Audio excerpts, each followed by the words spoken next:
Walter Burley.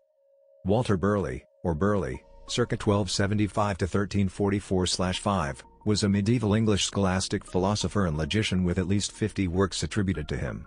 He studied under Thomas Wilton and received his Master of Arts degree in 1301, and was a Fellow of Merton College, Oxford until about 1310. He then spent 16 years in Paris, becoming a Fellow of the Sorbonne by 1324, before spending 17 years as a clerical courtier in England and Avignon. Burleigh disagreed with William of Ockham on a number of points concerning logic and natural philosophy. Early life. Burleigh was born in 1274 or 1275, possibly in Burley in Wharfdale, Yorkshire, or in Burley near Leeds. Little is known of his early life. He was made rector of Welbury in Yorkshire in 1309, probably through the influence of Sir John de Lisle, a friend of William Greenfield.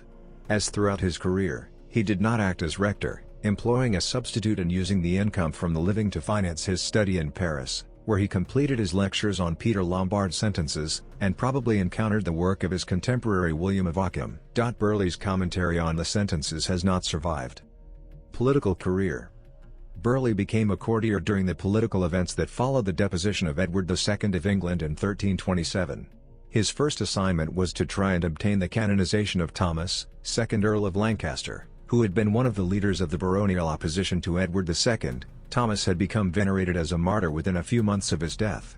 Burleigh was sent to the papal court at Avignon to appeal directly to Pope John XXII.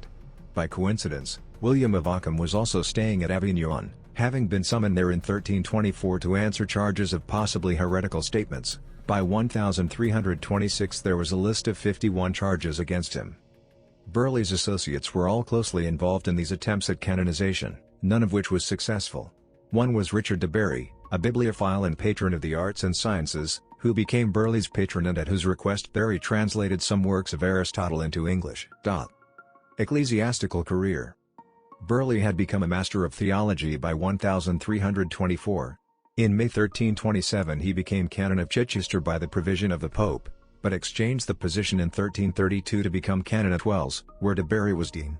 Bury had been involved in the coup d'état of 1330 that resulted in the execution of Mortimer, and the de facto accession of Edward III to the throne. In 1333 de Bury was consecrated Bishop of Durham by the king, overruling the choice of the monks, who had elected and actually installed their sub-prior, Robert de Graines. In February 1334 de Bury was made Lord Treasurer, an appointment he exchanged later in the year for that of Lord Chancellor. He gathered together a group of intellectuals including Thomas Fitzralph, Richard de Kilvington, Robert Holcott, Thomas Bradwardine and Burleigh himself. Walter may have been a relative of his younger contemporary Adam Burleigh. Writings.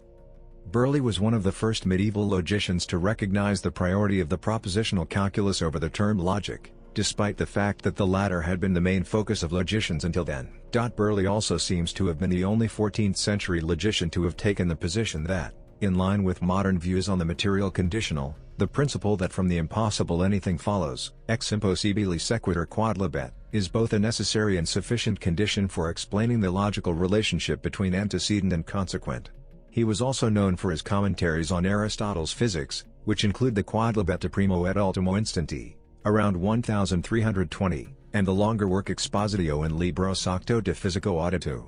Burleigh wrote 39 commentaries on Aristotle and 32 treatises and questions, many unedited.